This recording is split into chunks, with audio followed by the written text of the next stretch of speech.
Wallhops, one of the most difficult yet satisfying glitches to master on Roblox. I seriously love doing this glitch even with how annoyingly inconsistent it is to pull off. I covered wallhops in my previous videos before, but to summarize, a wallhop is a glitch that can be used to climb up walls vertically. To do a wallhop, the model must have 2 or more parts stacked on top of each other. With an R6 avatar, hold W and jump against the wall. Then when you flick your camera between 45 to 90 degrees at the right time, you're able to boost yourself up higher to get up the wall. That's really the basics of it. The most common way you find wallhops are in obbies. They're added to give some more variety to their own game. In obbies, wallhops are pretty obvious to spot as the developers make it color-coded with a bright colored part stacked on top of a darker colored part. These make it easier for players to see where to show wallhop. Outside of obbies, you won't really see wallhopping anywhere. Or do you? As the title of this video suggests, there's a secret behind wallhopping. Wallhopping is really everywhere, believe it or not. Remember when I said that to do a wallhop, the wall must have 2 or more parts stacked on top of each other?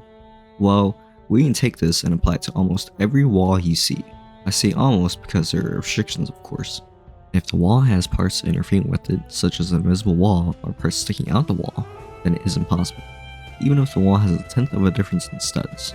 The game has R15 or custom animations, immediate dead end. The game has a jump cooldown, you can forget about it. But if we were to take the fundamental basics of wallhopping, there's just 2 parts stacked to each other, and we could do some very mischievous things. Now, I'll show you some ways to find them. Parts of opposite colors stacked on top of each other are usually the easiest way to identify where to wallhop. Windows are usually the best way as well, as they have a transparent part with frames surrounding it. Different materials the parts have are also another way to identify a wallhop. For example, if the wall of this building is bricks while a window frame is plastic, and this shows us that there are multiple parts being used. You can also see outlines of where parts are placed. These aren't very obvious, but if you look closer, you can see faint lines across the wall. If you want to take a closer look, we can stick our camera inside of the wall and look up and down to see as well. You can apply these tricks for our next few examples. Next, let's take a look at a tycoon now. Tycoons are much easier to identify wallhops because of the natural design of the base.